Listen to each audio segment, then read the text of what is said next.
Assalamualaikum, siapa nih yang kangen saya? Seru gue saat memasuki ruang guru. Jaka, teriak Farha memanggil nama gue. Tolongin ini, flash disk aku nggak bisa dibuka. Jelasnya, iya tuh, Jak. Dari tadi bete banget dia, ucap Bu Nisa.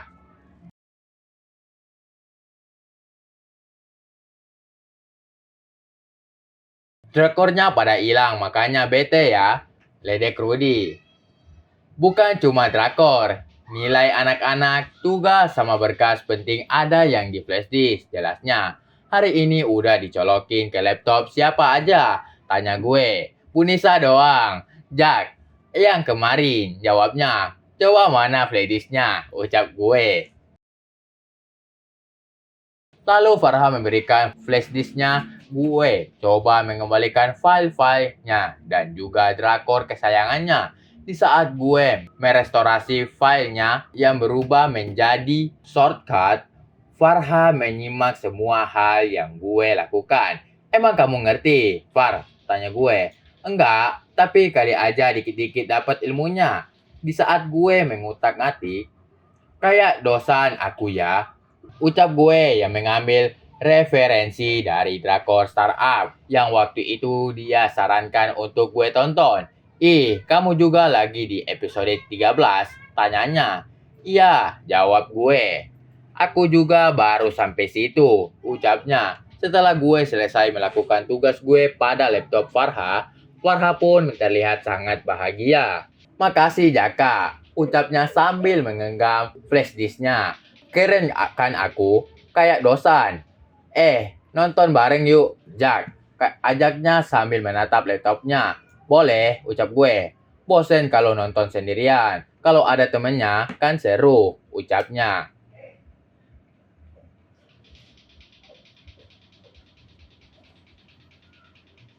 Bu Nisa mau ikut, ajaknya. India ada, tanya Bu Nisa. Yuh, nggak ada, jawabnya. Aku kok nggak diajak, Far, tanya Rudi. Nggak mau, kamu bau, ledeknya. Wah, Farha udah ketularan virus muti, ucap Bu Nisa yang dilanjutkan oleh tawa kami semua.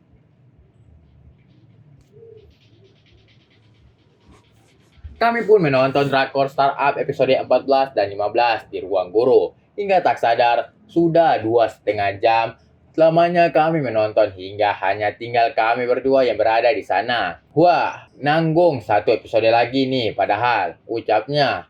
Iya tapi udah sore juga. Nanti aja di rumah lanjut nonton, jawab gue. Mau langsung pulang, Far? Tanya gue. Boleh, boleh, jawabnya. Kami pun membereskan barang-barang kami lalu gue mengantar Farha pulang. Diturunin di mana nih? Tanya gue. Di depan gang kayak kemarin aja, jawabnya. Emang kemarin aku antar kamu pulang? Tanya gue. Maksudnya waktu itu, jawabnya.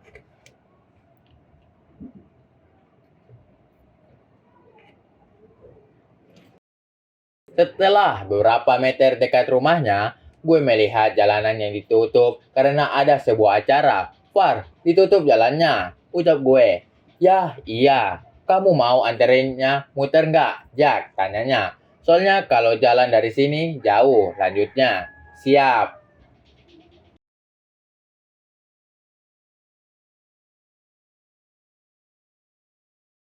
Gue pun mengikuti jalan yang diarahkan oleh Farha, yang sebenarnya juga jalan yang gue sering lewati waktu kecil.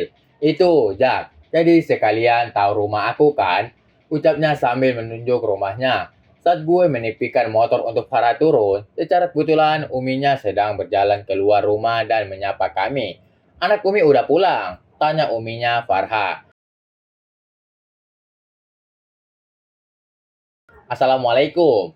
Waalaikumsalam. Ini siapa? Tanya Uminya tentang gue kepada Farah. Ini Jaka, Umi. Ucapnya. Oh, Jaka. Ucapnya. Gue pun langsung membuka helm dan masker gue. Lalu tangan Uminya Farha. Sini dulu, Jaka. Mampir. Ajak Uminya Farha untuk gue mampir ke rumah. Ih, Umi, protes Farha.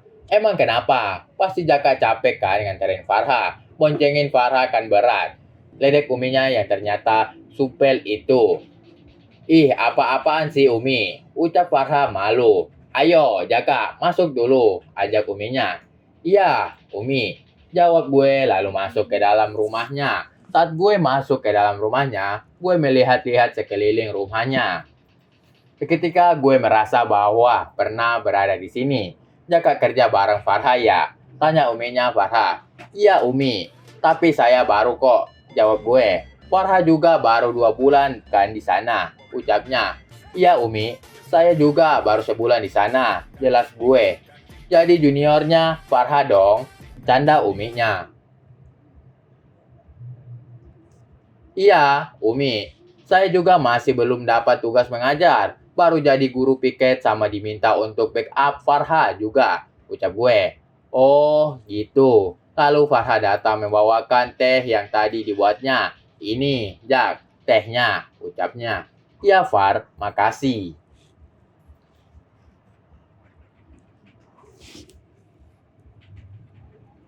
Gue pun masih saja merasa tak asing dengan rumahnya dan masih celingak-celinguk melihat sekeliling rumahnya. Kenapa, Jack? Tanya Farha. Nggak kenapa-napa. Jawab gue. Ngeliatin rumah Uminya kayak begitu, jelek ya? Tanya Uminya Farha. Bukan Umi, kok kayak nggak asing gitu? Kayak pernah kesini, ucap gue. Jafu, gitu ya, Jak? Tanya Farha. Iya, semacam itu, jawab gue. Kamu nggak ingat sama Farha, Jak? Tanya Uminya Farha. Ih, Umi. Farha memprotes ucapan Uminya seakan menutupi sesuatu. Farha, kenapa Umi? Tanya gue yang bingung. Kamu nggak ingat kalau pernah temenan sama Farha? Umi, udah ah. Ucap Farha lalu kembali ke bagian dalam rumahnya yang tidak bisa gue lihat dari ruang tamu karena tertutup lemari tua yang besar. Emang Umi, tanya gue, kamu lupa ya dulu satu kelas sama Farha waktu SD dan sering main sama Farha? Tanya Uminya. Temen? Kelas? Kata-kata itu keluar dari mulut gue. Ah, iya Umi. Saya pernah sekelas dulu sama Farha. Waktu kelas 6 SD, ya kan ya. Terus pas kelulusan Farha pindah ya? Tanya gue. Nah, itu kamu ingat, Jak. Ucap Uminya Farha bersemangat.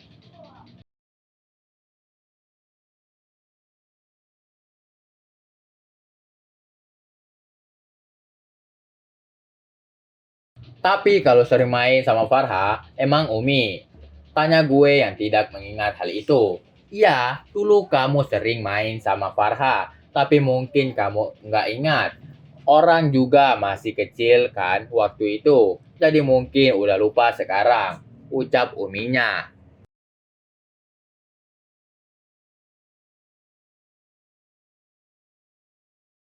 Oke guys, terima kasih telah tonton channel kami. Dan jangan lupa untuk menekan tombol like dan subscribe agar kamu tidak ketinggalan novel-novel berikutnya. Bagi para jomblo, jangan sedih. Sebab kehidupan itu berawal dari jomblo. Dan jangan lupa bahagia.